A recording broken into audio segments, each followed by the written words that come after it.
For the first Sunday in October, you found the Georgia Gang. Topping our agenda today, the radical left targets election processes in Georgia. Donald Trump's turmoil in the election continues, and it's farewell to Turner Field. Some of the stories up for grabs on the Georgia Gang. From the Fox 5 studios, the Georgia Gang starts now. And we're glad you could be with us on this Sunday. We begin with challenges from all over the country, but especially in Georgia, challenging the legitimacy of the voting process. The radical left filing lawsuit after lawsuit. And this week, the Secretary of State, Brian Kemp, agreeing to forestall some ballot measures designed to tighten up and protect the ballot. Instead, he will now undertake the task, Phil, of trying to register 30, 40, 50,000 people whom they've already said can't vote for various reasons. Re-register. Well, that's right. That's right. Re-register. And I think that you meant the rational left. You said the radical. No, the radical left. Oh, I thought you meant the rational. Well, before you jump in, I think I think Brian Kemp had a decision to make, like all officials do with a lawsuit. Do you fight it and spend taxpayer money, or do you try to? Or do you do the right thing? Well, you know, that's your spin, yes, but you have to make a decision. Yes. You have to make a decision. I will say this: under Brian Kemp, you've had more minority voters added to the polls. You never say that in the last two election cycles. And voter ID has not done anything to dilute the minority vote. So I just want to get that out there. Well, let me get it out there too. I want to amplify what you said. It's bigger than that. Voter turnout by minorities has been at record highs, despite what are considered racist and discriminatory voting laws. So what you got here is the question. Essentially, the question is, we had a African-American president in the election. That's why. That's what prompted black people to get out and vote, not anything that Brian Kemp did. And certainly wasn't because of these backward policies that Georgia enacted the minute Republicans took over the legislature with their voter ID laws. We were one of the first in the nation. See, Jeff, you're being anti-progressive. Your side of the table. No. Here's the deal. With our borders essentially open, with the flooding of our borders, with immigration completely uncontrolled, the next step is voting. So what is Brian Kemp doing? He's doing the radical thing of asking to see, are you a citizen? Can we start with that? That's a completely different thing. Now you're talking about the federal. You're talking about the federal. The cases are everywhere. Case against 3 states, of which Georgia is one. Yep. And this is a federal election, and whether or not you can demand, these 3 states are attempting to demand that people prove that they're citizens. Now, when I go to the polls, I don't prove that I'm a citizen in the United States. No, I prove that I'm a resident and I can vote in that polling precinct. That's what I prove. You've got your ID, which is your citizenship proof. Really? Yes, it is. My driver's license? And you have other forms of identification. Let me finish. You have other forms of identification, and you can also, and I know you're familiar with this, you can also cast a provisional vote to see if you're really who you say you are and you're in the right district. So to your point, Jeff and Alexis, I really think that minority voting has not been hampered in this state. Well, there's absolutely been the effort to do so. And my mother's... With a voter ID? Yes, my mother's ID card... can get one for free. No. My mother's ID card expires this year, and she has to have 3 different documents. Which, will she find them? She has to have a birth certificate. How old is she? She's going to be 93 years old. Wait, Alexis. She's got to find a birth certificate. Or to renew a driver's license. To renew her ID. She's not driving. To renew her ID. Okay. To renew her state ID. Okay. And that's unconscionable. For a 93-year-old to have to find a birth certificate. They will not even accept and the fact of the matter is, when they put those provisions in place to restrict minority voting, at the same time, they loosened restrictions on mail-in balloting, knowing that voting in federal elections, that Republicans and conservatives are more likely to do that. It's important to say that voting... I'm for tightening up everything, to Jeff's point, and it goes to your point because of non-citizens that have been voting. Right. Well, that's the issue here. But what is the voter fraud? It's a fix without a problem. Come on. Oh, there's been voter fraud in Georgia. We've discussed it for years on this show and all over the country. Remember when the Journal won the Pulitzer Prize for pointing out How many voter people fraud? How many people voted fraudulently in Have Georgia? you ever heard of Dodge County? Dodge County was a scandal. And then, what year was that? Oh my goodness, What year was that? 1998. And then you've got Fulton County. How about 2 years ago? I mean, remember Fulton County? How many fraudulent votes? The point is you need to have anti-fraud Well, there's protection. so many. The restrictions are just so great. She has 2 bills. She has to have 2 things with her name on it that come to her house. I mean, it's ridiculous. Plus a Social Security card or a passport. Come on. That's ridiculous. I'm going to tell you what's ridiculous is that we can file our taxes online, but we can't vote online. That doesn't make any sense to me. We ought to be able to do that. Because voting is not a right in federal elections. Voting is a privilege. Yeah, it is a privilege, but we have sufficient security online at this point. We can shop, we can file our taxes, we ought to be able to vote. And the reason that we are not doing it is because we don't want more minorities and liberals to be able to get involved. Or even the elderly. It's just that simple. Ridiculous. Yeah. And that's ridiculous. There are states that Democrats run that have voter ID. So what about that? And the Supreme Court has upheld voter ID. Let's not forget that. This sounds like Yet a conversation we had 8 years ago, challenged. because this is when it came into existence in Georgia. Well, just remember, 69% of the American public are adamant about voter ID. Now, another left-wing group jumped into the fray this week, trying to stop Governor Deal's opportunity school districts, the, quote, takeover of local schools. And the vote hasn't even been held, and the left has filed a suit, Phil. Well, early voting. They got more lawyers than your side. I'm not so sure that this is a left-right issue, Dick. I mean, this is, you got people, you got the PTA, you probably got some liberals and conservatives in the PTA. Well, we're gonna get to the PTA. Right, and you got a lot of other groups that have both liberals and conservatives in them who are on both sides of this issue, right? I think it's a worthy debate. I think there's some We're points. having it. We're having it. There's some points on both sides. I intend just personally to vote yes because it is temporary. A lot of the opponents, don't make that. So much havoc it's for several years. It's you have to have failing scores, and the graduation rate is looked at as we all know, and so. As we've all agreed, something has to be done. Well, this was something that Governor Deal. Yeah, this was something Governor Deal. Let's try it and see if we can turn around some of these failing schools. He's trying to take 100,000 kids stuck in underperforming schools who have no real chance of turning that around under the local school systems. Now, Atlanta's trying. They've got their own effort going, which I applaud. Right. DeKalb is fighting it. But I thought the interesting thing, Jeff, you mentioned the PTA. Groups tend to go astray over time.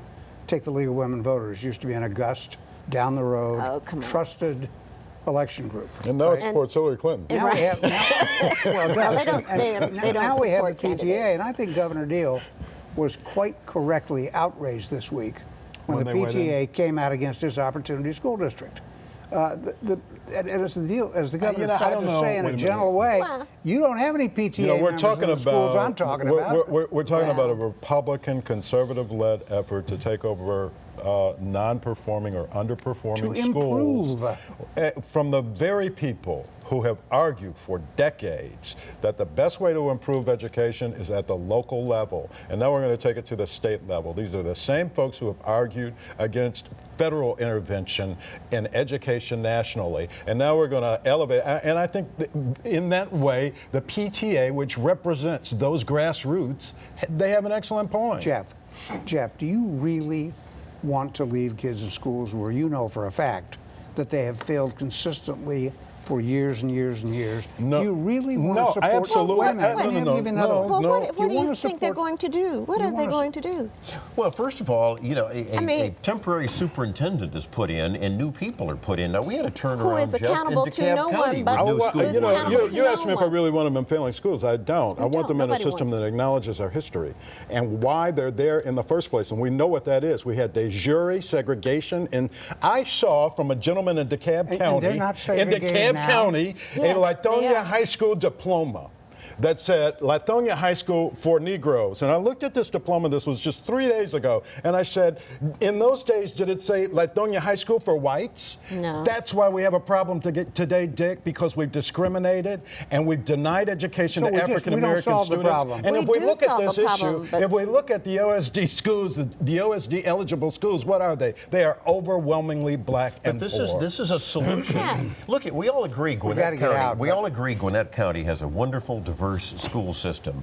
And black students and white students and Hispanic students are performing remarkably well. We want to transfer that model to other school systems, to your point, to help especially minority students. Do you want to give it a chance? I'm going to give you one little Jeff, law. your argument we is, passed dozens. My argument is valid? No. Your argument is, okay, these children are victims of de jure desegregation. Yes. And therefore, we will not help them, we'll just ignore them. No, my goodness, no. Therefore, we will acknowledge our history and we will do everything in our power to redouble our efforts to bring them up to the And you standard. trusted a CAB school board to do that? Oh, my At a CAB school board that had to be Why would I removed by the trust governor? the state of Georgia that put those laws in place in the first place, that made it a felony for a school teacher to have a black and white student in the same classroom? Jeff, your solution The is state no of Georgia solution. passed that law. But you're having no solutions. You have no solutions. All right. The state doesn't have a We got to good get out. solution either. When we come back, I mean, really, you got to do something, folks. We've all agreed on that. All right. When we come back, we'll take a look at the state capitol where Sam Owens is either in or he's out. We don't know. We'll tell you. Come back. Have a question or comment for the Georgia Gang? Visit their website at fox5atlanta.com. We're in kind of a strange situation down at the state capitol. Phil Kent and I were joking about it on the way in to tape this broadcast, and I thought somebody had named Sam Owens, the Attorney General, to be the president of Kennesaw State University. We talked about that story more than a month ago, but I guess there was no announcement this week, just another flurry of speculation. Well, that's right. In fact, Friday when we taped that the Board of Regents spokesman says it's all speculation.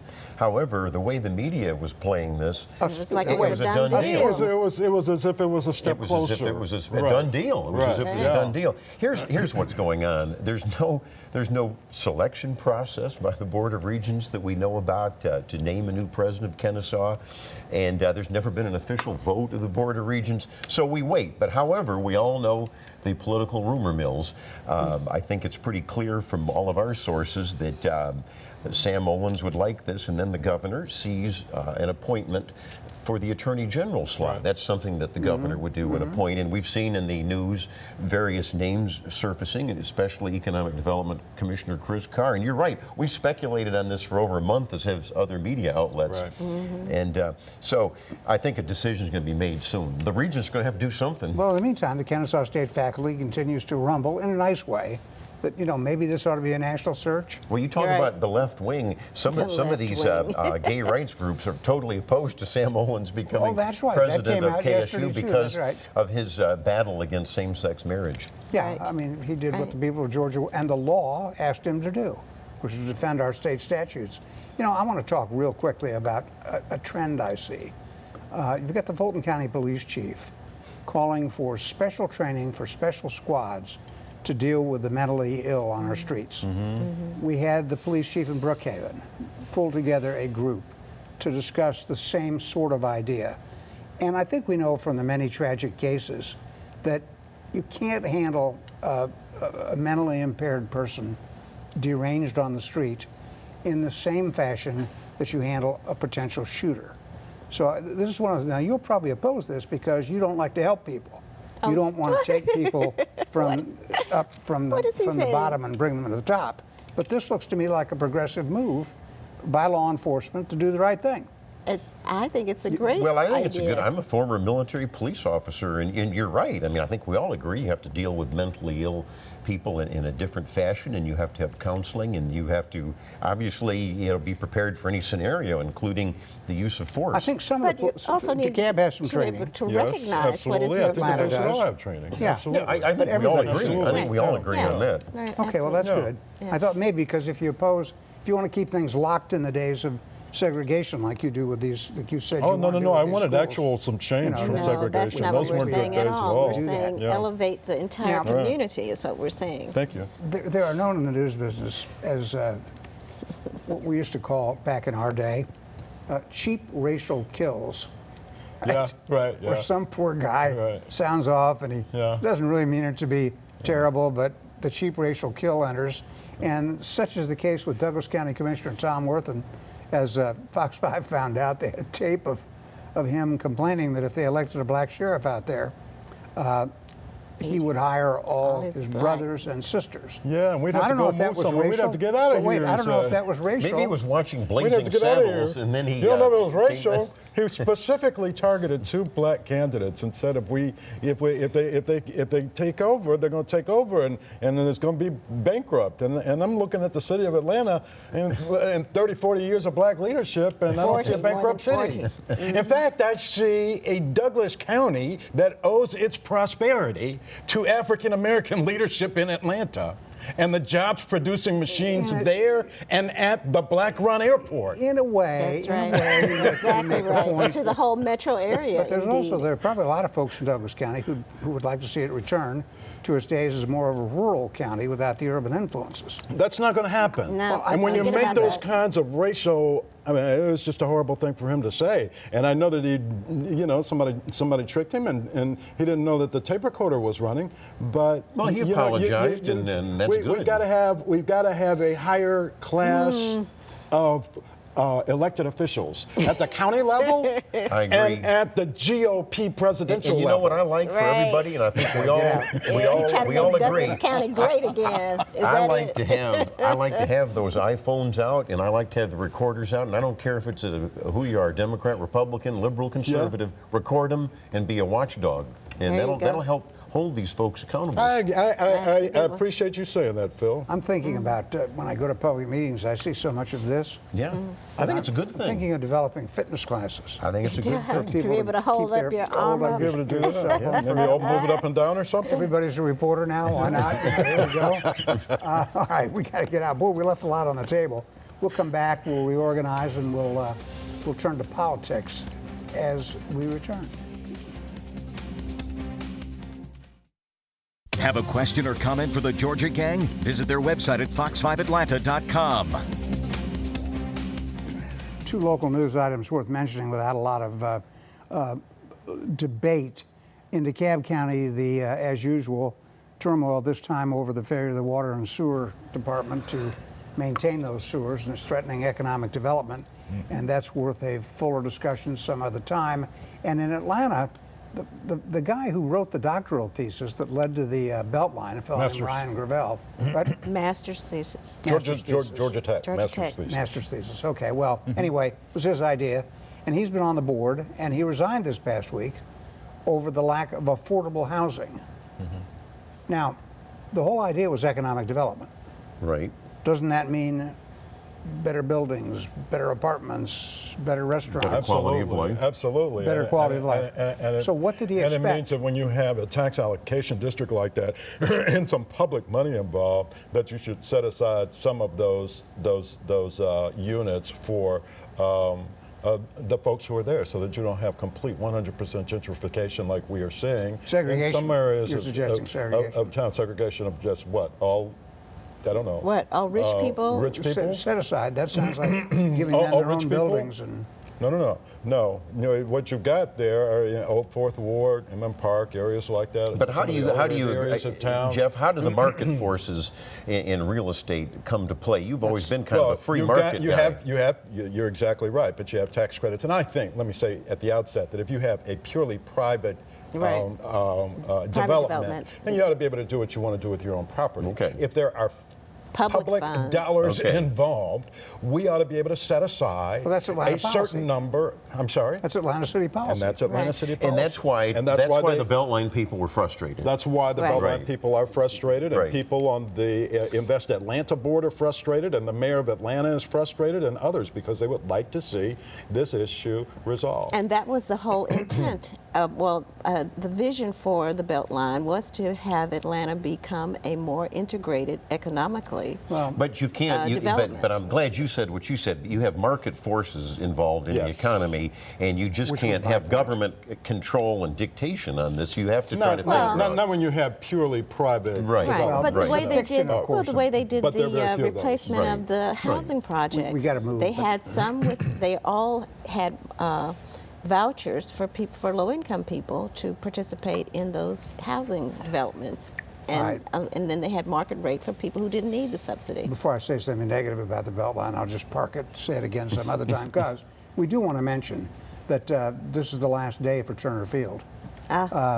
In our great city of disposable stadiums, here we go. Turner Field is 20 years old. Georgia State University is going to be adaptive reuse. The adaptive reuse. Yes, that's a good phrase. Did you just make that up? I did. Okay. It's going to be adaptive reuse. There you go. And we'll go from major league players to college players. That's right. From Freddie Freeman to from baseball Georgia Tech, Georgia State football players. That's exactly right. And there will be a baseball field built over there. There will be a small baseball field there. There's going to be student housing and mixed income housing and retail and maybe even a hotel. And the kind of development that we've always wanted I think it's to a win-win around Turner Field, those 67 acres. All right, turning back to politics now, actually for the first time in this broadcast, the campaign of Jim Barksdale for the Senate on the Democratic ticket isn't going so well.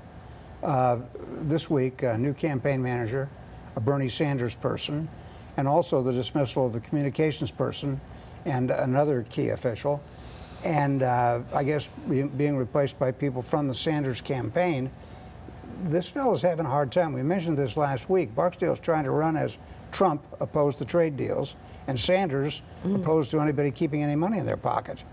And the inherent conflicts of the campaign make it difficult. It's just to analyze it politically for a second, it's caused a division in the Democratic Party because, as you know, you've got Mayor Kasim Reed, who's a big proponent of the Trans-Pacific Partnership, which is the main trade deal on the table, which even Hillary Clinton claims she's against. We're not sure where Hillary stands. And then, as you say, you've got Barksdale saying we don't want these bad trade deals.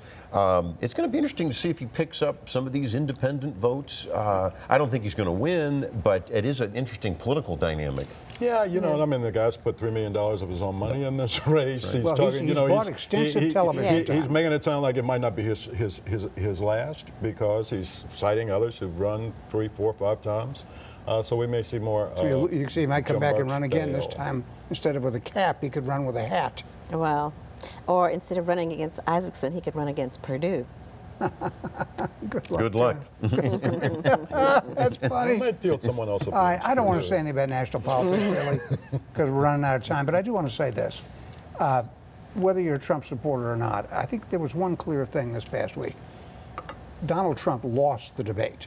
Yes. I'm not saying Hillary Clinton won it. Well, that means it's a draw then. No, the no, it wasn't. I think I think they both had missed opportunities, and I think both camps are going to regroup. Yeah, but at the end of the week, Hillary the Gallup was poll. Brilliant. Come on. The Gallup poll came out, and you can't accuse them of particular left-wing bias or right-wing bias. Sure you can, but anyhow, well, go ahead. They've been around a long time. They have. And their polling showed that of their respondents, 67% said Hillary won, 21%. Well, that's pretty bad. Said Trump won. And you know what? It was one of their worst. It was like a heavyweight battle that was mostly boring through 3/4 of the debate, and then she delivered the knockout punch there with Miss Piggy and Miss Housekeeping, and it was over. That hurt her. No, I think that blew up on Hillary. And then he couldn't let it go. You got to get out. I think that neither candidate reached who they had to reach, and that's the independent swing voter. I think they both failed, and they're going to have to try again. If there's an independent swing voter out there who doesn't know which way they're going at this point, they're out there. Shame on them. By the way, if you're a beauty queen, they're not out there. It's called the dumbed down American. No, they're not there. They're not out there. Everybody's decided they just don't want to. They just don't want to. They just don't want to say. They're not decided. With this thought. If you're a beauty queen and you gain 55 pounds, 12. And you don't think people are going to be angry at you? And you sign a contract. And you sign a contract? Yeah, okay. And the executive director goes on Howard Stern and TV and all of that stuff. Enough. He kind of and handles then it he a little more parades her privately. around and calls and then her gets on the debate and says, Come where on. did you get that? Leave When it this was all alone. over the public and airwaves? So you want the president to be a beauty pageant what owner. Hillary had to Thank do you, to no. distract from the issues, because she has no issues. She does except have issues. continuing the anti-progressive policies. We need to be talking about misogyny is a wonderful issue. We need to be talking about defense Thank and you. health care. We're talking about We got to get out. gender. Birthers and beauty queens. That Okay. passes for politics. When we come back, winners and losers. Time now for the week's winners and losers. And we'll fast forward right now to you, Jeff. Winner is Joy Fitzgerald, who has retired as the CEO and president of the Atlanta Housing Authority, and the new CEO and president, Catherine Buell, is my winner as well. Catherine's going to do a great job, but Joy's done a great job. Good credentials. Alexis? All right, I'm going to say St. Jude's Recovery Center had its annual Voices of Recovery luncheon. Patrick Murphy announced a program that they're going to launch with the Morehouse School of Medicine to look at the issue of mental health and addiction. All right, Phil? That's a good one. I've got a big loser over in McDonough with that Walmart where these idiots did not want to bake a Blue Lives Matter cake to honor a slain policeman. That's terrible. They ought to be fired. Well, yeah, we start a lot of places there. And I will mention the death of Taz Anderson, the great Georgia Tech back in the great Bobby Dodd era developer in Atlanta. He died this week at 77. Also played tight end for the Falcons, which here comes the segue. Falcons today, 1 o'clock on Fox, against Cam Newton and the Carolina Panthers. See you next week on the Georgia Gang. The opinions expressed in this broadcast are those of the panelists appearing in this program.